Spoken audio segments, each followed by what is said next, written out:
Hello everybody and welcome to my time-lapse painting. Thank you for joining me, and now let's begin with the final painting itself. As you can see, it's a very textured painting and I'm really happy with how it came out. It came out exactly like I envisioned it, exactly like I planned it, so I'm really happy. Really happy.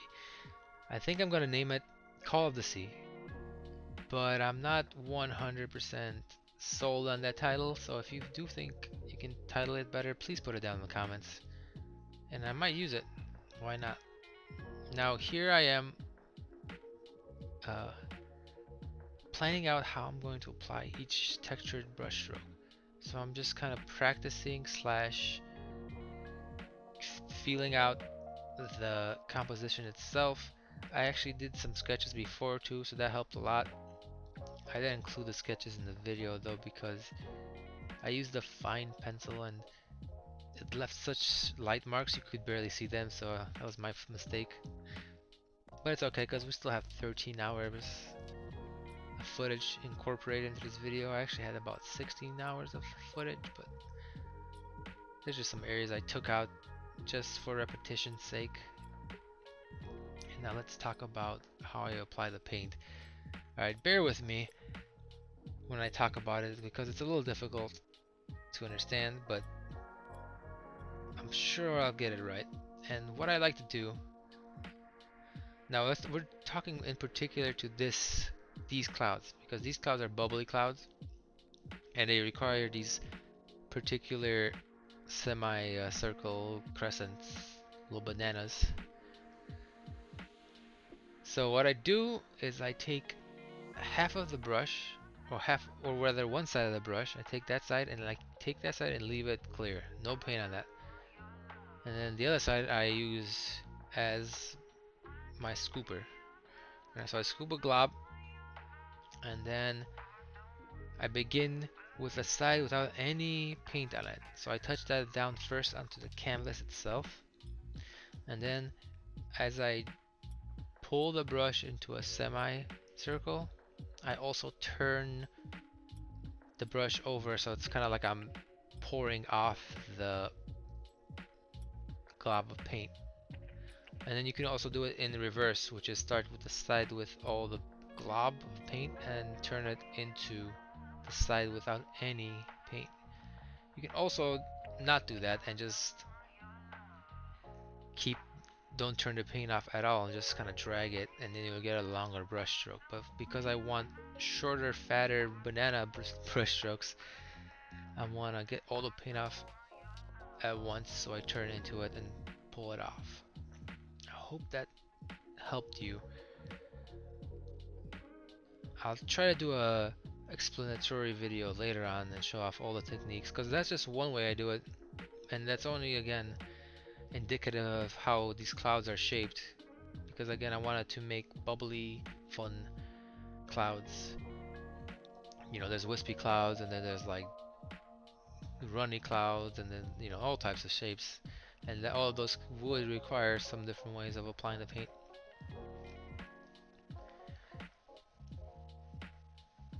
Now, I think I talked. Anyway, the materials I like to use, and I use the most, is acrylics. It's all acrylic paint. I couldn't do this with oils. Well, I could do this with oils, but it has just way too much time to dry. It's not even though it's really expensive to do with oils, it would just be dreadful to how long it would take to dry. I think I would do one layer and then wait like a month, probably even more. So we're sticking with acrylics. They dry in about a day and a half usually, depending how thick the layers are. And sometimes you can just paint over it even if it's not completely dry, because it's dry enough that you can go over it. It forms like a nice thick layer above the dry paint or wet paint. So we got molding paste or modeling paste. Excuse, I don't know. I think it's interchangeable, modeling and molding. Officially, it's modeling, but we're molding it too. So yeah, whatever. Anyway, modeling paste and acrylic paint. I'm using phthalo blue. It's a funny word because it's PHTH, aloe. So we got 4 letters, but it's a funny word. Anyway, And then I just add white, titanium white, to lighten it up as I keep on going up in shade. I wonder where that red dot came from. I actually have no idea. It's probably splattered from a different painting I was making earlier and somehow jumped onto the canvas. But anyway, materials again are modeling paste. I also sometimes add gel medium, which is similar to modeling paste. Not exactly the same thing. It dries practically see-through like glass, but that's only if you keep it thin. If you keep it thick, it still behaves mostly like modeling paste. And modeling paste like dries a little bit milky. It's like adding white. But when you get really thick texture like I do, both kind of behave similarly in terms of how they look like when they dry. Usually I just like the feel of gel medium. Usually modeling paints feels a little bit more chalky. You can feel like a little bit more of a grain in there, while gel medium is a little very smooth. So I kind of add them together to the right feel I enjoy, and then use that. And I also buy the thickest of both. I want it as thick as it can possibly be, basically, when I buy it, because then I can just water it down if I want it to be thinner. And I usually water it down every time I paint.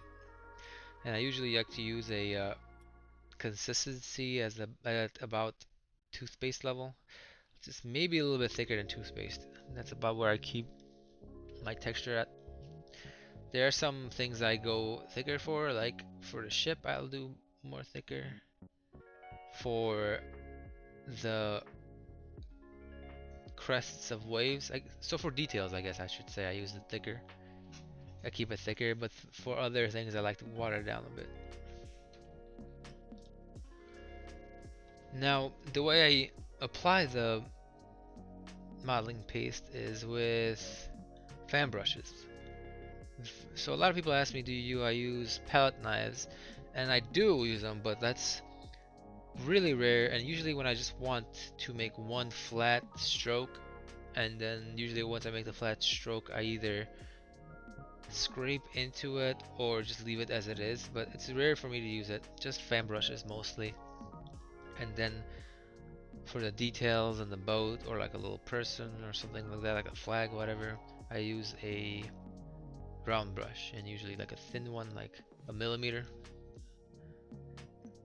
And when I paint the sea, as you're watching me right here, a slowed down version of it, actually this is at regular speed that I paint at, but when I paint the sea, I try to keep the same discipline of half of the, or one side of the brush having no paint and the other side having all the paint, and that just helps control the shape of waves. And I really recommend that for making the sea that way. Otherwise it becomes really difficult to keep waves as waves, and they'll turn into more of just the sea rising as opposed to a wave. And also painting the sea is difficult, and one thing, if you do ever paint the way I do, and it's really important to keep in mind that every brush stroke you make will affect the first or the previous brush stroke and the future brush stroke. So you gotta kind of keep in mind how this one stroke is going to interfere in texture with the past and future.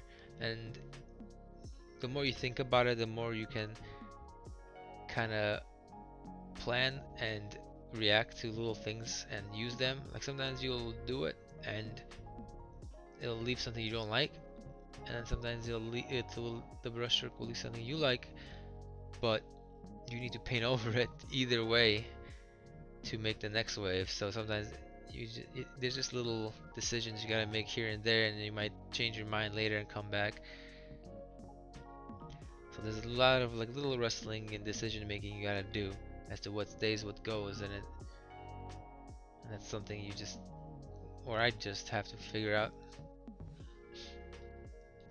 Now here we are doing the ship, and I have to zoom in on this, and I apologize a bit for the quality of the video. It's not perfect. I try to make it more qualitative. It was worse before, so I did fix it up a bit, but it's still a little bit hazy, so I apologize for that. But Nonetheless, you still get to see me do it exactly the way I do it. And as you can see, I just same kind of technique as the fan brush. Just scoop the paint and apply it.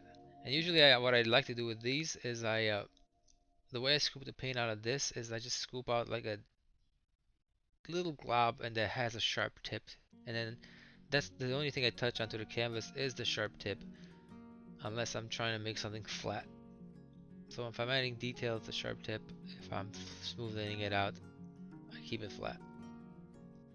Here's me just painting the canvases or the sails, and you'll see me do this only for one sail because it's just same repetition. I also didn't include all the layers of how I painted each sail because again, once you see me do this once, it's the same thing over and over again. I just do more layers to add more texture and then to smooth out the surface. And we don't need to watch that for 5 minutes. Also, one quick thing I messed up, or I didn't really mess up, but I went backwards. I should have started with the sails that are in the back first and then moved to the front sails. But when I was making them, I wanted to like start with the most important sail, which is like the front sail, just so you can see me do it. But then I was like, wait, I'm gonna have to paint around it, which wasn't a problem. Just, you know, it would have been easier in the process to start with these rear sails. So here I'm doing that. Again, I still haven't finished talking about the tools I used. So as you can see, this is the round brush I use for this. Some of the other tools I use are other little fan brushes and round brushes that I use actually as erasers. So I got basically two main brushes which I apply the paint with, and then a couple other brushes I use which remove paint. And I usually don't need to remove paint much when I'm doing the sails, which is why I sharpened the end of the brush. I don't know if you can see it, but I sharpen it like a pencil, the end, and then I use that to get into little areas to scoop out paint to keep nice curves. So you don't want little jagged edges and then a curve, and to just remove whatever that looks bad. And now we're getting close to the end, which okay, well, there we are at the end. So you can see the sails are now smooth. And I excluded from the video this portion of me painting those. And here I am painting some of the final sails. Right there I used a piece of paper, like a little, just to not have to fill in more of the molding paste in there. And you may be wondering why I'm painting it all brown. That's just because the ship is brown, and I can just paint over it when I'm done, which is what I do. Plus I like the brown just to give it a bit of what's it called, contrast, because blue is a cool color and brown is a warm color, and they contrast with each other. So when I paint over them, it'll have some contrast.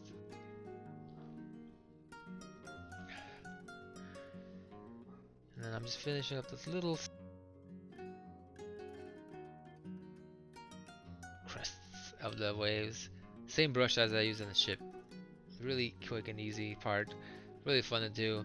You can really give waves a character, like whatever direction they're pointing is the nature of the wave. And it takes no time at all, like half hour maybe to do this. And then we move into the glazing lit part of the painting.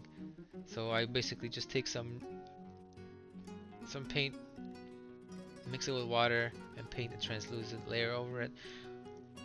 And before I even paint it, I actually spray the surface over with a mister or spray bottle. Just get it nice and wet, not too wet, but just nice enough wet.